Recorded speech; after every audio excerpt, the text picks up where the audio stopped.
এবার মাঝারি শৈত্যপ্রবাহের কবলে চুয়াডাঙ্গা। গত দুদিনের তুলনায় আরও অবনতি হয়েছে পরিস্থিতির। মৌসুমের সর্বনিম্ন তাপমাত্রা 6.3 ডিগ্রি সেলসিয়াস রেকর্ড করা হয়েছে সকাল 9টায়।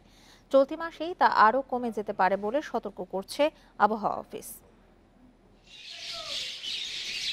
ঘন কুয়াশা আর কনকনে ঠান্ডায় ডুবে আছে দক্ষিণ পশ্চিমের জেলা চুয়াডাঙ্গা। হিমালয়ের বরফ গলা হিমেল হাওয়ার তোড়ে এখন হাড় কাঁপানো শীত। 7 ও 8 জানুয়ারি সর্বনিম্ন তাপমাত্রা ছিল 8.4 ও 7.8 ডিগ্রি সেলসিয়াস। 9 জানুয়ারি পারদ কিছুটা উপরে উঠলেও 10 ও 11 জানুয়ারি তা ছিল 9.2 ও 8 ডিগ্রিতে। বৃহস্পতিবার সকাল 9টায় তা নেমে আসে 6.3-এ।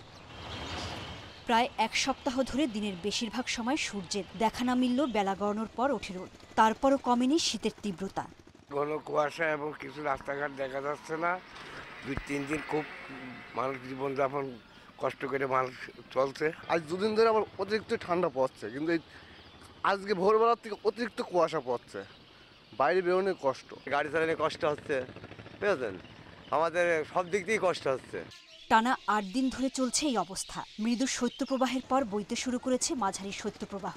এই অবস্থা থেকে মুক্তি শিগগিরই মিলছে না। গত 5 তারিখ থেকে চুয়াডাঙ্গার উপর দিয়ে মৃদু থেকে মাঝারি শৈত্যপ্রবাহ বয়ে যাচ্ছে। 2-3টি শৈত্যপ্রবাহের কথা বলা হয়েছিল পূর্বাভাসে, এবং সামনে 16 তারিখের পরেও আরেকটি শৈত্যপ্রবাহের কথাও বলা হয়েছে। চলতি মাসেই চুয়াডাঙ্গার তাপমাত্রা আরও কমতে পারে বলেও সতর্ক করেছে আবহাওয়া অফিস। Independent news. শীত পরিস্থিতি নিয়ে আরো জানাতে এবার চুয়াডাঙ্গা ও পাবনা থেকে যোগ দিচ্ছেন আমাদের সহকর্মীরা। শুরুতেই যাচ্ছে চুয়াডাঙ্গায়, সেখান থেকে জানাবেন আমাদের সহকর্মী মানিক আকবর। মানিক, এই বছরের সর্বনিম্ন তাপমাত্রা আজকে চুয়াডাঙ্গায় রেকর্ড করা হয়েছে। এই মুহূর্তে চুয়াডাঙ্গার পরিস্থিতি কেমন দেখছেন? কৃষি ক্ষেত্রে এটির কি ধরনের প্রভাব পড়ছে? আর আমরা প্রতি বছরই যেমনটা দেখি যে শীতে বৃদ্ধ এবং শিশুদের শীতজনিত রোগের প্রকোপে অনেক নাজেহাল অবস্থা হয়, সেক্ষেত্রে তারা কি পর্যাপ্ত চিকিৎসা সেবা পাচ্ছে কিনা?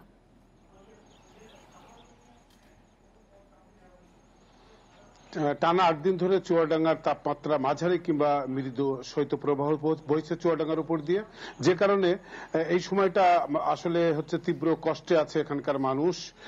আমি যদি একটু দেখানোর চেষ্টা করি, আমি একটি কৃষিক্ষেতের পাশে দাঁড়িয়ে আছি, বীজতলা আমার পেছনে।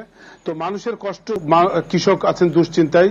বীজতলা, ভুট্টা, আলু, বিভিন্ন রকম শীতকালীন সবজি, এসব ফসল এখন মাঠে মাঠে। তো কৃষকরা দুশ্চিন্তায় আছেন এই কারণে যে তীব্র শীত এবং ঘন কুয়াশার কারণে তাদের ফসলের ক্ষতি হতে পারে। যে বীজতলাটি এখানে আছে সেটির কিছু কিছু অংশ বিবর্ণ হয়ে গেছে, হলুদ হয়ে গেছে। এসব বীজতলা থেকে ভালো চারা হবে না বলে কৃষকরা আশঙ্কা করছেন, এবং কৃষকরা আশঙ্কা করছেন যে যদি চারা সংকট দেখা দেয় তাহলে চারা উচ্চ মূল্যে কিনতে হয়। এরকম উচ্চ মূল্যে চারা যদি কিনে আনতে হয় তাহলে কৃষকদের লোকসানে পড়তে হয়। কৃষকরা এই দুশ্চিন্তায় আছেন। এর পাশাপাশি রোগবালাই কিছুটা বেড়েছে। চুয়াডাঙ্গা সদর হাসপাতালে গিয়ে আমি দেখেছি সেখানে শিশু ওয়ার্ডের ধারণ ক্ষমতা 20টি বেড আছে, তার দ্বিগুণের বেশি সবসময় রোগী থাকছে। একই অবস্থা ডায়রিয়া ওয়ার্ডে প্রতিদিন নতুন নতুন রোগী আসছে, 30 থেকে 40 জন, যেটা হচ্ছে শুধুমাত্র চুয়াডাঙ্গা সদর হাসপাতালের চিত্র। এর বাইরে অন্যান্য উপজেলা, আরো 4টি যে উপজেলা হাসপাতালগুলোতেও একই অবস্থা। সব মিলিয়ে চুয়াডাঙ্গার আবহাওয়া পরিস্থিতি একেবারেই নিচের দিকে থাকায় এখানকার মানুষ খুব কষ্টে আছে। মানিক আকবর, আপনি আমাদের সঙ্গে থাকুন। এবার আমরা যাচ্ছি পাবনায়, সেখান থেকে জানাবেন আমাদের সহকর্মী খায়রুল ইসলাম। খায়রুল, উত্তরের পাবনায় এমনিতেই উত্তরে বাতাসের কারণে শীত বেশি অনুভূত হয়, সেক্ষেত্রে আজকের তাপমাত্রা কেমন দেখছেন? সেখানে জনজীবনের প্রভাব কি ধরনের দেখতে পাচ্ছেন? আপনি জানেন যে পাবনায় কিন্তু গত 4 দিন ধরে দিনের বেলা সূর্যের দেখা কিন্তু মেলেছে, আর সন্ধ্যা নামার আগেই কিন্তু নিম্নগামী হয়ে পড়েছে কিন্তু তাপমাত্রা।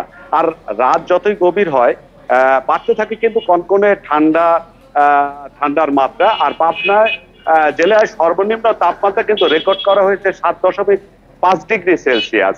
আর তাপমাত্রা নিম্নগামী থাকায় চরম দুর্ভোগকে কিন্তু দেখা দিয়েছে জনজীবনে, আর ব্যাহত হয়ে পড়েছে কিন্তু স্বাভাবিক জীবনযাত্রাও। আর এই অবস্থায় গরম কাপড়ের অভাবে শীত কষ্টে ভুগছেন কিন্তু ছিন্নমূল শ্রেণী কিন্তু মানুষেরা। আর জীবিকার তাগিদে ঠান্ডা উপেক্ষা কিন্তু অনেকেই তারা কাজে বের হচ্ছেন, বিভিন্ন শ্রমজীবীরা। আর কনকনে ঠান্ডার মাত্রা বেড়ে যায় কিন্তু সবচেয়ে বেশি কিন্তু বিপাকে পড়েছেন কিন্তু নিম্ন আয়ের এবং খেটে খাওয়া মানুষজন। অনেকেই কিন্তু আমরা দেখতে পেয়েছি যে খুব ভোর থেকেই কিন্তু খড়কুটো জ্বালিয়ে শরীরে একটু উষ্ণতা দেওয়ার কিন্তু চেষ্টা করছেন কিন্তু তারা। আর এছাড়াও ভোরে আমরা যেটি দেখতে পেয়েছি ভারী যানবাহন গুলোতে হেডলাইট জ্বালিয়ে কিন্তু চলাচল করতে কিন্তু দেখেছে। এই পরিস্থিতিতে মানুষের জুবুথুবু অবস্থা কিন্তু বিরাজ করছে, অনেকটাই বিপর্যস্ত জনজীবন। আর বিশেষ করে দরিদ্র মানুষের এখান থেকে ভোগান্তির কিন্তু শেষ নেই।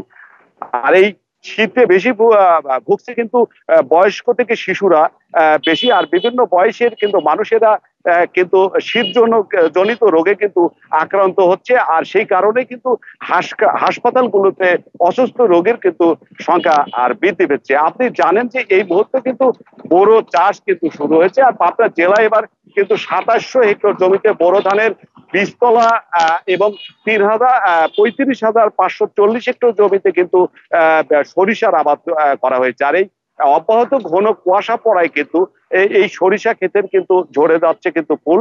পাশাপাশি বড় যে বীজতলা রয়েছে সেইগুলোতে কিন্তু হলুদ বর্ণ ধারণ করায় কোল্ড ইনজুরি কিন্তু আক্রান্ত হয়েছে।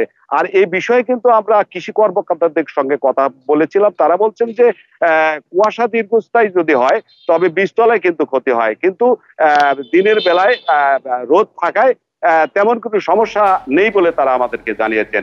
এই ছিল আমার কাছে পাবনার শীত পরিস্থিতি। শীত পরিস্থিতি নিয়ে চুয়াডাঙ্গা এবং পাবনা থেকে জানাচ্ছিলেন আমাদের সহকর্মীরা।